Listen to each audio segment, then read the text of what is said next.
Hello students, welcome to fluid mechanics video lecture.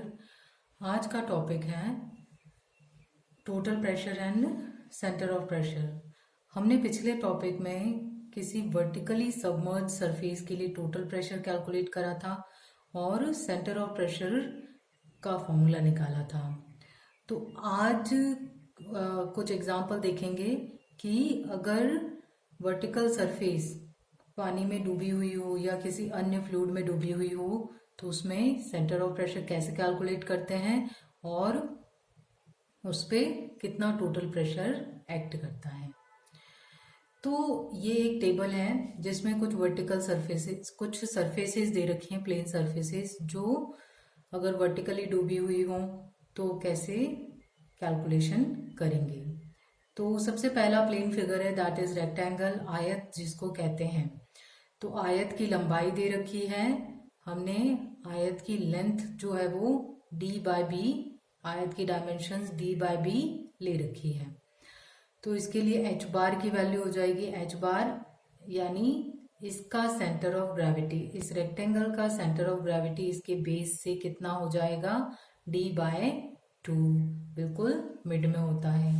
Area हमें पता है आयत का क्या होता है, लंबाई इंटू चौड़ाई, that is b into D.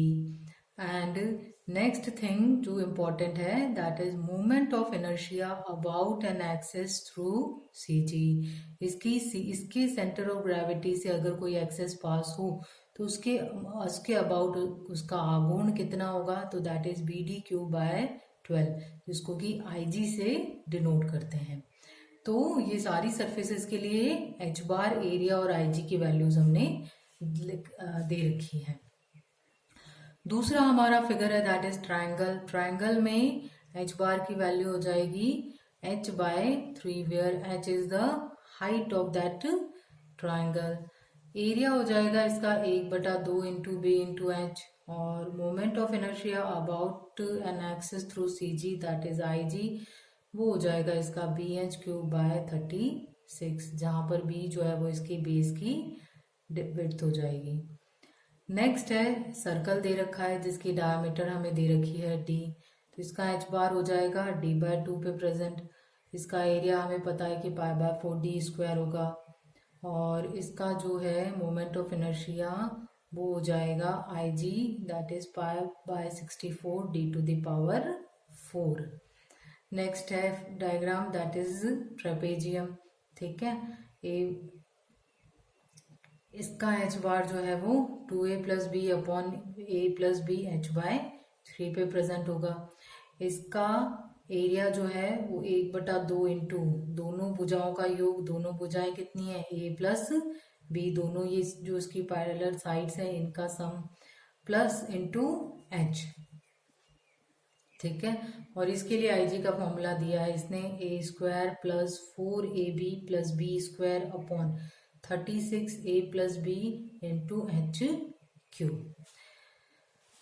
ये कुछ बेसिक प्लेन्स हैं, प्लेन फिगर है जो कि बहुत बार क्वेश्चंस में पूछे जाते हैं। तो इनका आईजी हमें ध्यान रखना है, इन सब का आईजी हमें ध्यान रखना है, जिससे हमें जो है आई नॉट कैलकुलेट करने में आसानी हो जाएगी।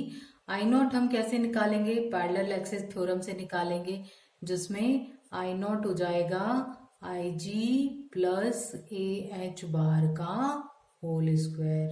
तो ये सारी चीजें हमारे आगे न्यूमेरिकल्स में काम आने वाली है।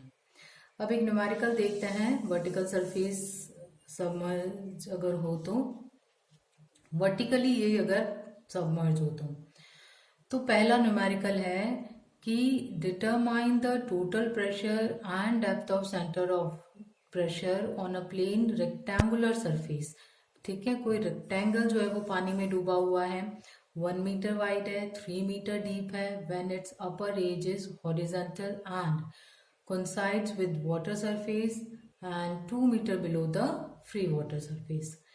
तो इस सवाल में हमें दो केस दे रखे हैं। सबसे पहला तो इसने क्या दिया है कि एक रेक्टेंगुलर सरफेस है, रेक्टेंगुलर प्लेन सरफेस है, जिसकी डायमेंशंस दे रखी है 1 मीटर बाय 3 मीटर। 1 बाय 3 का आयत है जो कि पानी में डूबा हुआ है, और इसके ऊपर वाली एज जो है वो एकदम ऊपर वाला जो किनारा है वो पानी के बिल्कुल हॉरिजेंटल है। अब इसमें दो केस है। पहला केस क्या कह रहा है कि ऊपर वाली जो सरफेस है वो वाटर सरफेस के साथ कोइंसाइड हो रही है। तो ये आप डायग्राम में देख सकते हो, अगर इस तरीके से बिल्कुल फ्री वाटर सरफेस और इसके ऊपर वाली सरफेस दोनों एक दूसरे से मिली हुई हो। दूसरा केस दे रखा है कि अगर ये फ्री वाटर सरफेस से 2 मीटर नीचे प्रेजेंट हो, जो हमारा आयत है वो 2 मीटर नीचे जो है वो फ्री वाटर सरफेस से हो। तो ये सेकंड केस है, उस केस में देखेंगे हम।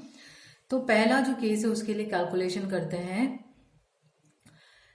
कि पहले कैलकुलेट करना है हमें टोटल प्रेशर F और सेंटर ऑफ प्रेशर HP।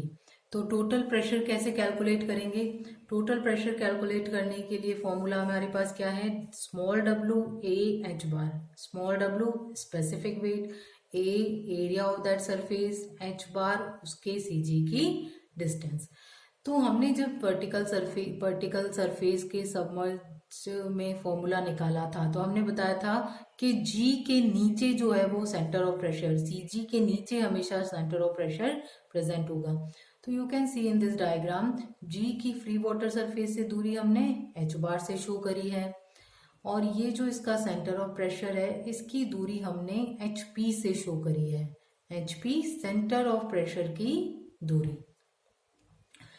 तो अब हम आगे कैलकुलेट करते हैं। तो हमें पता है h बार की वैल्यू कितनी होगी? d/2। जितना रेक्टेंगल की डेप्थ है उसके आधे पे उसका h बार प्रेजेंट होगा। ठीक है। एरिया कितना हो जाएगा रेक्टेंगल का? लंबाई इंटू चौड़ाई, that is 1 into 3 metre square. Small w क्या होता है? Specific weight. इस केस में हमारे पास जो है वो क्या है? वाटर प्रेजेंट है, and we know in case of water specific weight rho into g होता है। रो जो है वाटर का कितना होता है? 1000 और g 9.81। तो वी कैलकुलेट 9810। ये सारी वैल्यूज हमने रख दी कि 9810 इंटू 3 इंटू 1.5, तो हमें टोटल प्रेशर न्यूटन में मिल गया 44,145 न्यूटन। इसको हम किलो न्यूटन में कन्वर्ट कर देंगे 44.14 किलो न्यूटन। तो F कैलकुलेट करना काफी इजी है, इसमें कोई दिक्कत नहीं होनी चाहिए कि h बार पता है हमें, A पता है, और W हमें देख रहे हैं कि वाटर में सबमर्ज है तो वाटर मान के हमने इसमें कैलकुलेशन करी है। Now we calculate centre of pressure in this case. तो सेंटर ऑफ प्रेशर को किससे दिखाते हैं? HP से दिखाते हैं। सेंटर ऑफ प्रेशर को HP से दिखाते हैं। तो HP का फॉर्मूला हमने निकाला था कि HP बराबर I0/A h बार। I0 कितना है? I0 है, पैरेलल एक्सिस थ्योरम से हमें पता है कि I0 की वैल्यू कितनी हो जाएगी? IG प्लस AH बार का होल स्क्वायर। ठीक है। तो IG हमने टेबल में देखा था कि रेक्टेंगल के लिए IG की वैल्यू कितनी हो जाएगी? BD3/12। तो सबसे पहले हम इसके लिए IG ही कैलकुलेट कर लेते हैं। B हमारे पास है 1, D हमारे पास 3 का क्यूब और ये 12 आ गया। तो IG की वैल्यू कितनी आ जाएगी? 2.25 m⁴। ठीक है।